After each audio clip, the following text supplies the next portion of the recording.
Jaya Kunja Bihari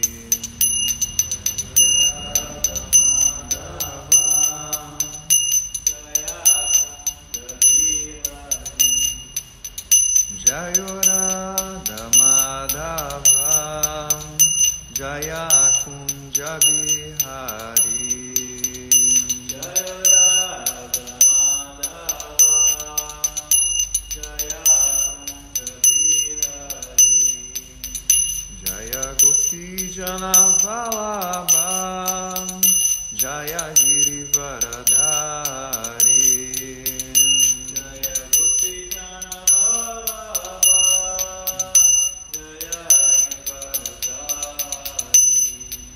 Yashodanandana Vraja Janaranjana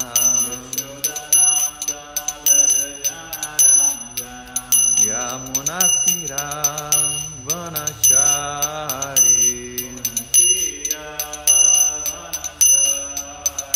Jayorada Madhava Jaya Kunja Bihari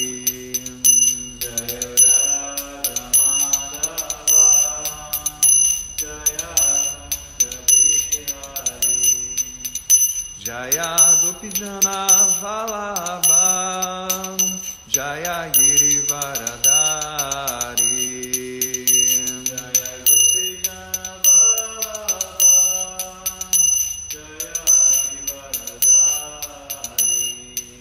Yashodanandana Vraja Janaranjana Yashodanandana Vraja Janaranjana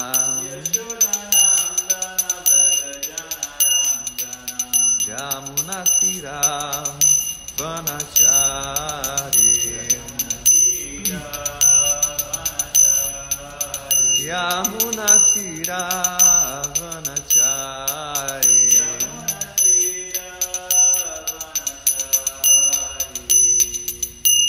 Om Namo Bhagavate Vasudevaya Om Namo Bhagavate Vasudevaya Om Namo Bhagavate Vasudevaya Om Namo Bhagavate Vasudevaya Om Namo Bhagavate Vasudevaya. Então, muito boa noite a todos e a todas que nos acompanham aqui pelo Instagram do Rio Bhakti Center. Nós estamos lendo a Bhagavad Gita. Nós estamos no capítulo 3 e hoje nós iremos ler o verso de número 12. Então aqui nós estamos numa sessão interessante do capítulo 12, ou do capítulo 3, que é onde Krishna começa a falar sobre a questão dos semideuses. Muito interessante, né? Então Arjuna começou fazendo a pergunta para Krishna o que era melhor. Na verdade ele falou que estava confuso, não sabia se era para agir, se era para buscar conhecimento. Aí Krishna está falando sobre o trabalho, né, que é o tema principal aqui do terceiro capítulo. Aí Krishna deu a base assim, do que é Karma Yoga, e agora Krishna está falando sobre a relação entre nós, seres humanos, e os semideuses. Muito interessante. Que começou aqui no verso de número 10, né? Só que eu vou ler aqui desde o verso de número 9. Krishna falou: deve-se realizar o trabalho como um sacrifício a Vishnu. Caso contrário, o trabalho produz cativeiro neste mundo material. Portanto, ó filho de Kunti, execute seus deveres prescritos para a satisfação dele, e desta forma você sempre permanecerá livre do cativeiro. Aí o verso de número 10 disse o seguinte: no início da criação, o Senhor de todas as criaturas enviou muitas gerações de homens e semideuses que deveriam dedicar-se a executar sacrifícios para Vishnu. Abençoou-os dizendo: sejam felizes com esse Jagya, porque sua execução irá outorgar-lhes tudo o que é desejável para viverem com felicidade e alcançarem a liberação. Muito bom esse verso, né? Caramba! Sejam felizes com esse Jagya. sacrifício, porque sua execução irá outorgar-lhes tudo o que é desejável para viverem com felicidade e alcançarem a liberação. Aí o verso anterior disse o seguinte: os semideuses, estando contentes com os sacrifícios, também irão agradá-los, e assim, pela cooperação entre homens e semideuses, a prosperidade reinará para todos. E o verso de hoje diz o seguinte: cuidando das várias necessidades da vida, os semideuses, estando satisfeitos com a realização de Yajna, sacrifício, suprirão todas as suas necessidades. Mas aquele que desfruta dessas dádivas sem oferecê-las de volta aos semideuses como reconhecimento é certamente um ladrão. Repitam, por favor. Cuidando das várias necessidades da vida. Cuidando das várias necessidades da vida. Os semideuses, estando satisfeitos com a realização de Yajna, sacrifício, suprirão todas as suas necessidades. Mas aquele que desfruta dessas dádivas, sem oferecê-las de volta aos semideuses, como reconhecimento, é certamente um ladrão. Então, significado dado por sua divina graça, Srila Prabhupada Ki Jai. Então, o significado diz o seguinte: os semideuses são agentes que têm autoridade para agir em nome da Suprema Personalidade de Deus, Vishnu. Portanto, eles devem ser satisfeitos através da execução de yajnas prescritos. Nos Vedas, há diferentes tipos de yajnas, prescritos para os diferentes semideuses, mas em última análise, todos são oferecidos à Suprema Personalidade de Deus. Para aqueles que não entendem o que a personalidade de Deus é, recomenda-se o sacrifício aos semideuses. Dependendo das diferentes qualidades materiais das pessoas envolvidas, os Vedas recomendam diferentes tipos de yajnas. A adoração dos diferentes semideuses também se baseia nisto, quer dizer, de acordo com as diferentes qualidades. Por exemplo, aos comedores de carne recomenda-se adorar a deusa Kali, a terrível forma da natureza material. E o sacrifício de animais é oferecido diante da deusa. Porém, para aqueles que estão no modo da bondade, aconselha-se a adoração transcendental a Vishnu. Em última análise, todos os yajnas destinam-se a promover o adorador gradualmente à posição transcendental. Para os homens comuns, pelo menos 5 yajnas, conhecidos como Pachamaha yajnas, são necessários. Muito interessante, né, esse tema de sacrifícios.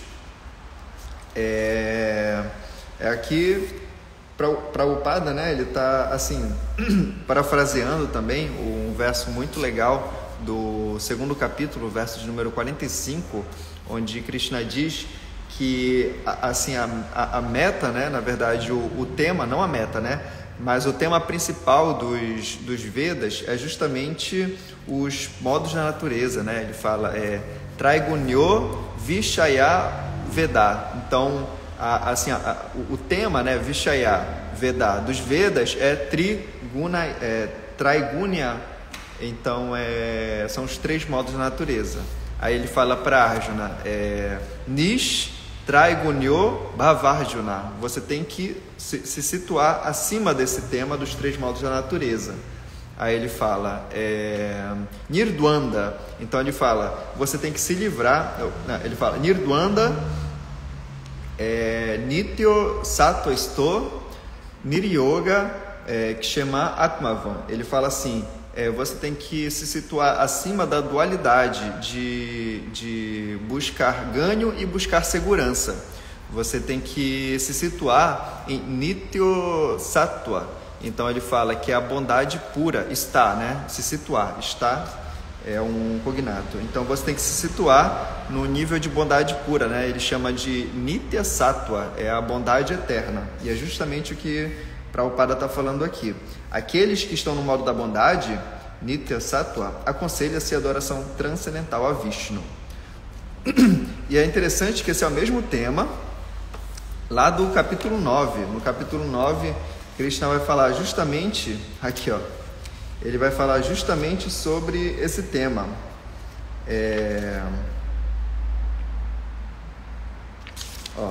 Eu sou o ritual, sou o sacrifício, a oferenda aos ancestrais, a erva medicinal, o canto transcendental, só a manteiga, o fogo e a oferenda, porque são esses digamos assim, os ingredientes para se fazer o sacrifício de Yajna, né? Só a manteiga, o fogo e a oferenda. Aí Krishna fala aqui, ó Arjuna, eu forneço calor e retenho e envio a chuva. Eu sou a imortalidade e sou também a morte personificada. Tanto o espírito quanto a matéria estão em mim.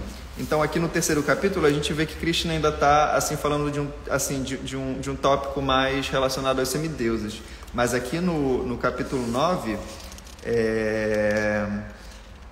aqui no capítulo 9, Krishna já fala, né? Ele fala abertamente quem que ele é. Por isso que o nome é o conhecimento mais confidencial. Aí ele fala, eu estou procurando aqui esse verso de número 23. Aqueles que são devotos de outros deuses, ou seja, dos semideuses, adorando-os fervorosamente, na verdade, adoram apenas a mim. Então, todas as pessoas que estão adorando os semideuses, na verdade, estão adorando a Krishna no final das contas. Aí, olha o que ele fala, ó filho de Kunti, mas não me prestam a adoração correta. Então, todo mundo, direto ou indiretamente, está adorando a Krishna, mas a sua adoração indireta, ela não é a adoração mais apropriada. Então, vamos continuar aqui o comentário de Prabhupada. Entretanto, deve-se saber que os semideuses, agentes do Senhor, suprem todas as necessidades da vida que a sociedade humana precisa. Ninguém pode fabricar nada. Tomemos, por exemplo, todos os alimentos da sociedade humana. Entre estes alimentos estão incluídos os cereais, as frutas e os legumes, o leite, o açúcar, etc., para as pessoas no modo da bondade, e também a carne para os não vegetarianos, mas nenhum deles pode ser manufaturado pelo homem. Tomemos como exemplo o calor, a luz, a água, o ar, etc., que também são necessidades da vida, e veremos que nenhum deles pode ser manufaturado pela sociedade humana. E isso é curioso, né? Tem até o pessoal que faz piada assim na internet, que fala assim, os gorilas andam de 4, né, para não pagar imposto, porque sinceramente não faz sentido, né, a gente, como é que se diz, a gente complicar tanto a nossa vida podendo ser tão simples, né? Todos os alimentos estão aí, os grãos, né? Tem leite, tem os cereais, tem tudo, mas a gente acaba criando vários tipos de alimentos, que nem sei se pode ser chamado de alimentos, né? Que fazem muito mal, né?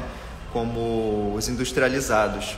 E o mais curioso é que todos os animais estão sendo supridos diariamente. Tem alimento para todos os animais na Terra.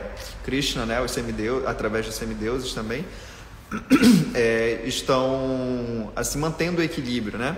Eu gosto do exemplo sempre da baleia, eu acho que é a baleia azul, ou é a jubarte? Não sei, a maior baleia que existe é a jubarte, né? A baleia jubarte, ela, você pesquisa aí, essa baleia, o coração dela, a língua da baleia é do tamanho de um elefante. Assim, imagina, né, em termos de comparação, somente a língua dessa, isso, é azul, o Lila, o Lila Govinda botou aqui, né? Então essa baleia azul, a língua dela é do tamanho de um elefante.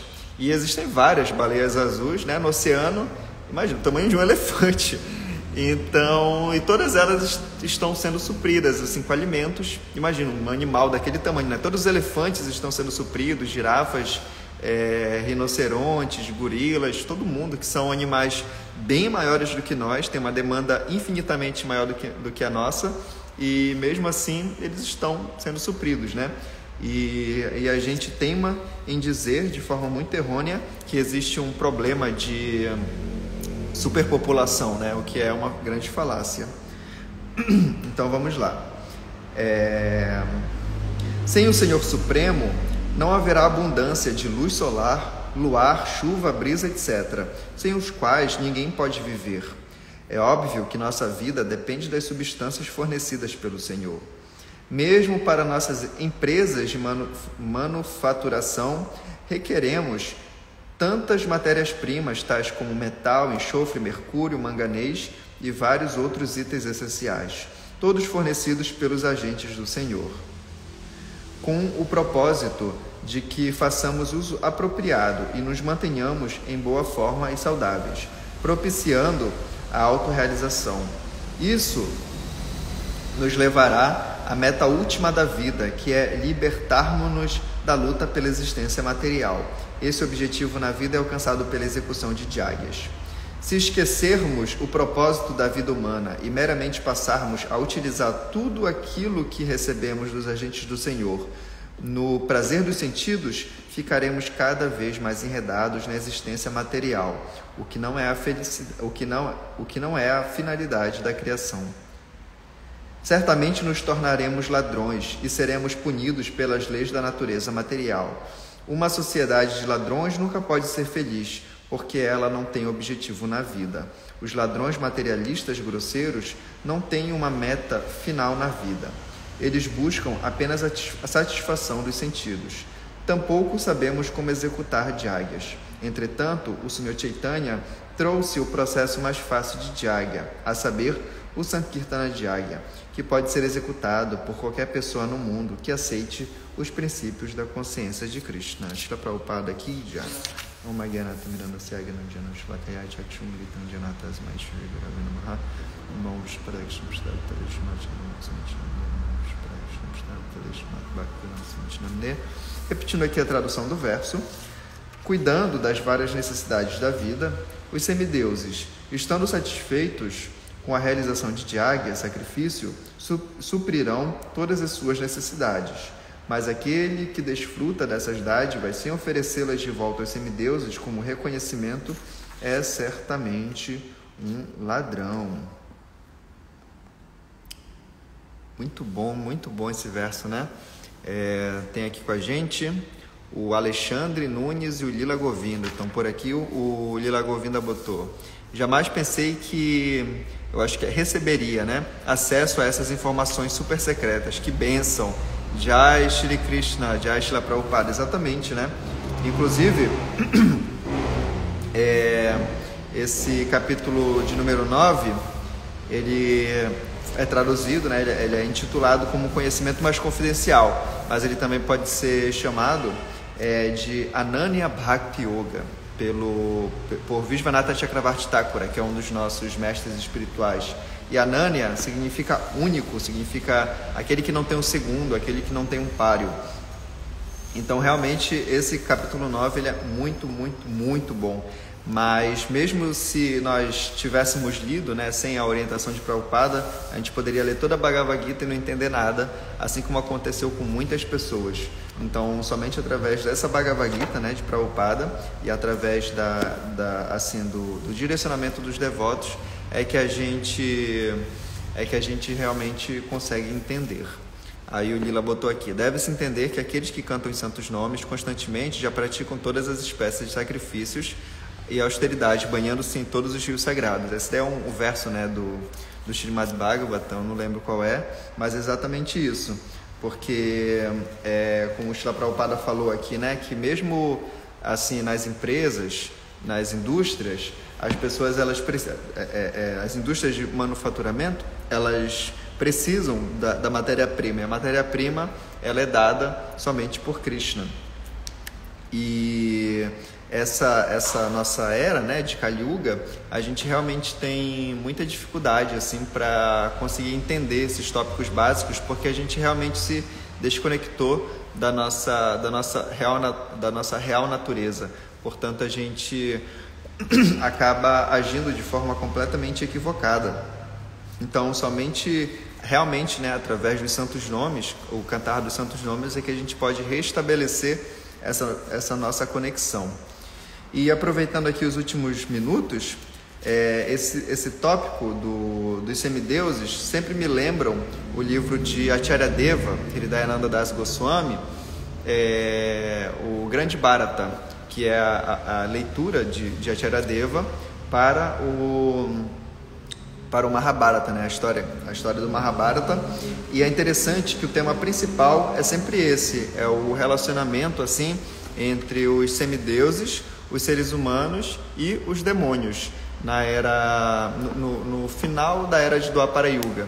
Então é muito interessante porque Acharyadeva ele explica de uma forma muito didática, de uma forma muito clara o que aconteceu de fato para que todo o desenrolar do Mahabharata e até chegar aqui na Bhagavad Gita, né?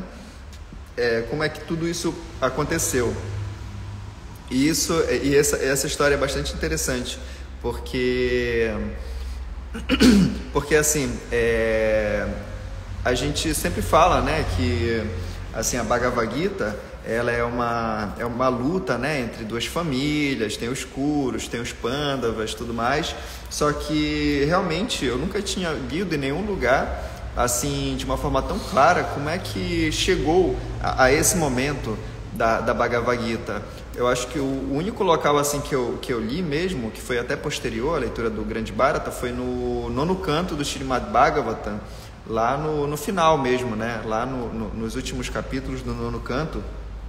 Mas é interessante como que Acharyadeva ele explica essa história.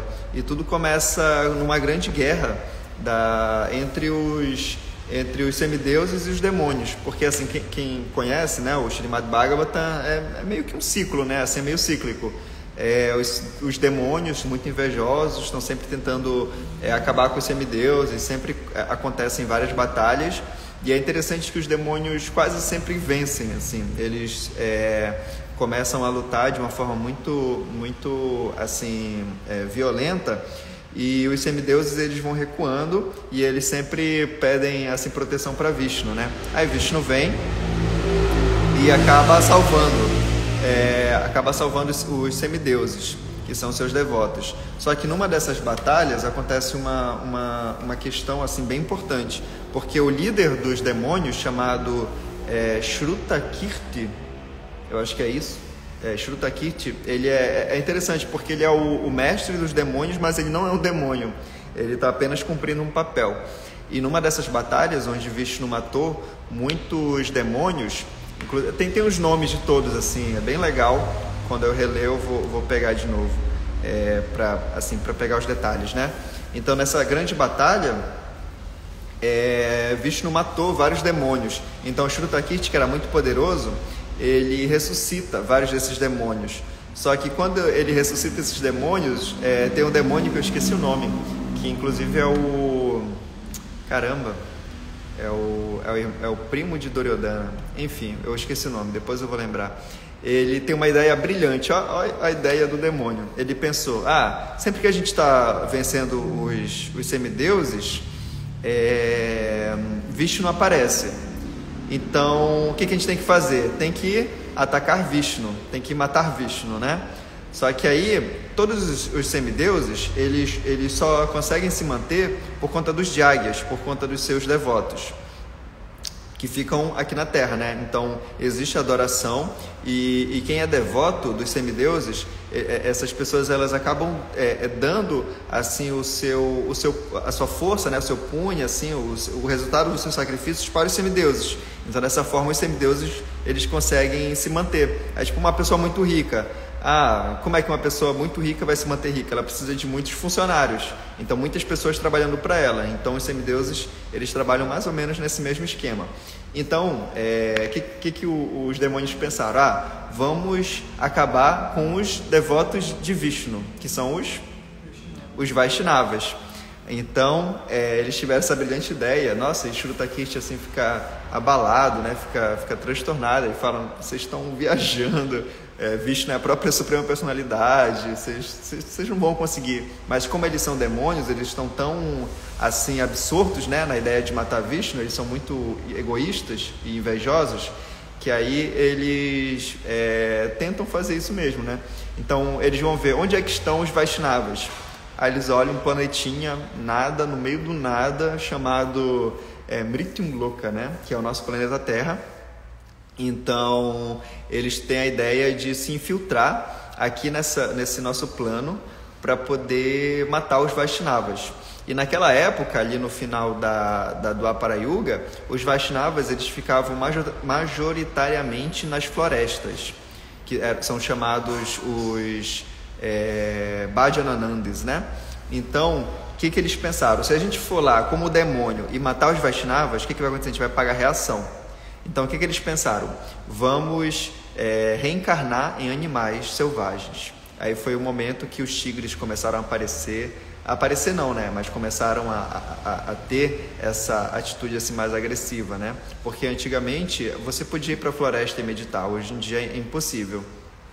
Então os demônios eles começaram a reencarnar assim violentamente como animais selvagens aqui no planeta Terra, para poder matar os Vaishnavas, porque os animais eles não criam karma, eles não pagam reação. Então eles começaram a vir, né? Só que aí tinha um rei muito poderoso na época, chamado Vasu. Esse Vasu, ele se casou com uma rainha também, chamada, eu acho que era Dipika.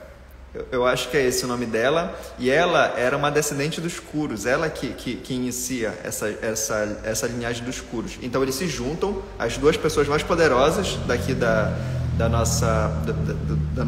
nosso planeta, e eles se juntam, e esse Vasu, ele era tão poderoso, mas tão poderoso, que ele ganhou dos semideuses um aeroplano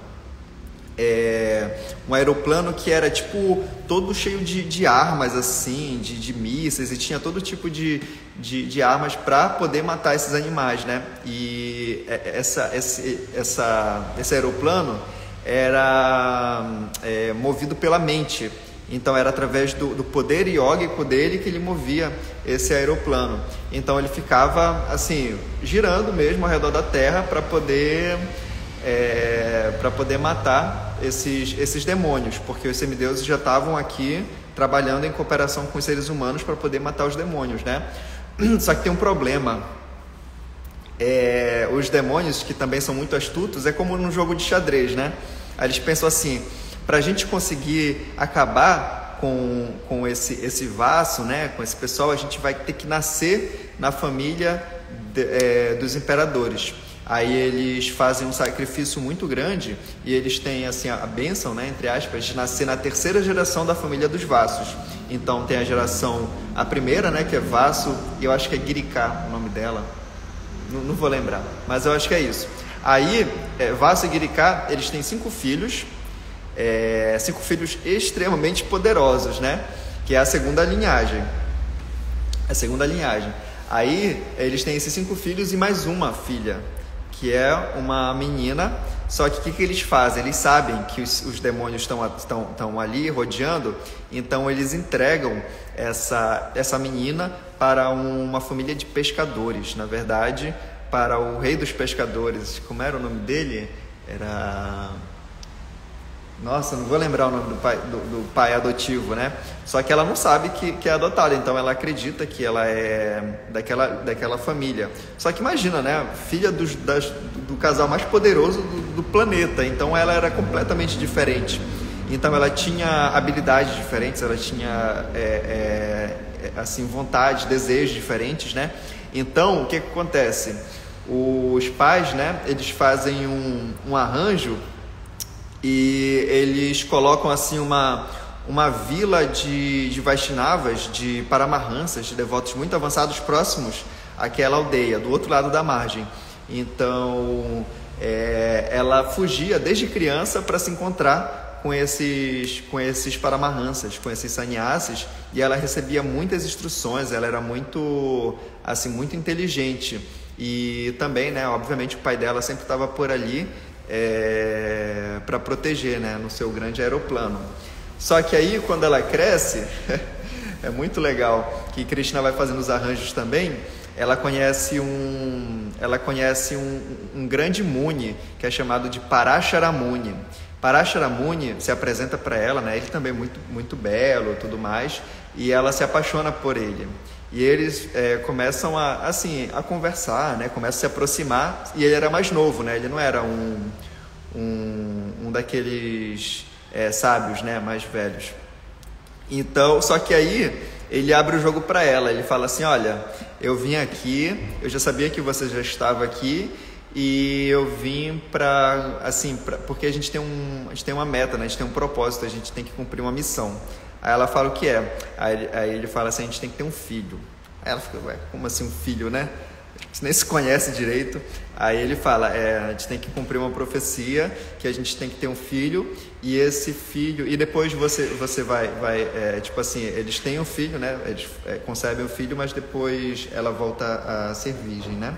Aí eles têm esse filho, e eles têm esse filho num local onde é um conjunto assim de duas ilhas. E ilha em sânscrito é Payana, né? É tipo Nava Dwipa, Swipa, né? Payana, né? Então, duas ilhas é Dwapayana. Então, o filho deles é chamado de Dwapayana Vyasadeva, que eles são os pais do próprio Vyasadeva. Só que aí o Vyasadeva, eles entregam essa criança para quem? Vyasadeva, enfim, eu sei que ele vai lá para os Himalaias, mas quem é que cuida de Vyasadeva? Eu não lembro. Enfim, e tudo isso foi muito, muito assim feito em segredo, porque os demônios não poderiam saber que Vyasadeva já tinha nascido, né? Porque eles, assim, toda Kalpa acontece as mesmas coisas. Então Vyasadeva é levado lá para os Himalaias para poder se preparar, para poder se fortalecer, porque ele tinha duas grandes missões no futuro. E quais são as duas missões de Vyasadeva? O que ele faz, Vyasadeva? Escreve os Vedas. Ele escreve toda a literatura védica. E a segunda ele é o pai de Shukadeva Goswami. Aí, tipo, e é isso que acaba também com os demônios, né? Então, assim, é uma jogada estratégica muito grande, é muito, muito interessante toda essa história. Mas, enfim, voltando, né? Os outros filhos de Vasu e Girika, eles têm os filhos, né? Então, é a terceira geração. E essa terceira geração que começa a dar problema, porque os demônios vão começando a entrar na família dos Kurus. Aí essa é a terceira geração. Aí os Pandavas, eles são a quinta geração. Então é a geração que tem Krishna. Enfim, é uma história muito longa, não dá para contar tudo aqui. É um livro muito impressionante, assim, extremamente interessante. Mas aí é dessa forma que vai acontecendo toda a trama para a gente poder chegar aqui nessa relação aqui da Bhagavad Gita até então. Mas a história é muito legal. Quem ainda não leu esse livro, o Grande Bharata, assim, recomendo muito, muito, né, para poder entender quem que é Bhishma, quem que é Duryodhana, quem que é Dhritarashtra. Né, que é Dhritarashtra, é a quarta geração. Dhritarashtra é a quarta geração, porque a quarta é Dhritarashtra, Pandu e Vidura. Inclusive Vidura, que é filho de uma criada. Assim, nossa, toda uma história muito interessante. Aí depois vem a quinta geração de Duryodhana, assim, de Arjuna. Aí tem Krishna. Então é toda uma linhagem, assim, muito interessante. É porque assim, Kurus os Pandavas também são Kurus, né? Aí a gente usa assim o termo genérico, mas são eles. Mas os demônios, não, nossa, estou tentando lembrar o nome dos demônios que aparecem. Tem vários, assim, Dhritarashtra, obviamente, né, também. Mas tem Jarasandha. Nossa, Jarasandha, meu Deus do céu. Jarasandha, assim, é uma das piores espécies de pessoas que já pisaram assim na Terra. A história de Jarasandha, o que ele faz? Desde criança ele já faz coisas perversas. Os pais deles, né, que são os filhos do Vasu e da Girika, eles já sabem que os filhos deles serão demônios. Mas eles tentam criar os filhos de uma maneira assim como se eles não soubessem, porque os demônios não sabem que os semideuses sabem que os demônios estão lá, e o contrário também. Então cara, assim, ó, é muito absurdo, muito absurdo, porque é toda uma jogada de estratégia, uma jogada de xadrez, e um não pode saber que o outro tá lá, mas o outro sabe, então eles têm que se tratar bem, mas cara, muito legal, e eles ficam tentando sempre estar um à frente do outro, né? E no final, aquela história de Krishna, né, quando Arjuna e Duryodhana vão pedir o exército, né, que um senta aqui quando chegam, né, Arjuna fica nos pés. Então tudo isso, todas são histórias assim de tramas e estratégias. Tem o irmão porque assim, Dhritarashtra, ele se casa com Gandhari, e aí o irmão de Gandhari é Shakuni, que também é um grande demônio, né? E o Shakuni, ele também se junta com... Nossa, ainda tem Karna na história, que é o filho de Kunti, que foi adotado por uma família, assim, então vai tudo se entrelaçando de uma forma muito assim, muito interessante. É impressionante toda essa história. É melhor do que todas as histórias que existem, assim, né? Tem até uma série chamada Game of Thrones, não sei se você já ouviu falar. É muito assim, né? Eu assisti, é muito legal, é muito complexa, mas não chega aos pés, assim. Realmente, a história do Grande Bharata, a história do Mahabharata. Aqui o Lila Govinda botou: Mãe Ganga ia afogar Bhismadeva no Ganges, né? Ainda tem Ganges, sabe? Tem Ganges ainda na história que se personifica. Meu Deus. Oi? Tu assistiu? Exato. Que tem na Netflix, né? Imagina, né? Bhisma, que ainda tem isso. Satyavati, ela se apaixona depois pelo rei Shantanu, só que o rei Shantanu já tinha se relacionado com a Ganga e já tinha tido 7 filhos, e o 8º é Bhisma. E esses 8 filhos que eles tiveram eram grandes semideuses. Nossa, é tudo uma trama assim muito impressionante. Eu vou até reler esse livro. Não, na verdade tem o outro, de Acharya Deva, que é o Jesse Davis, que eu comprei, mas não li.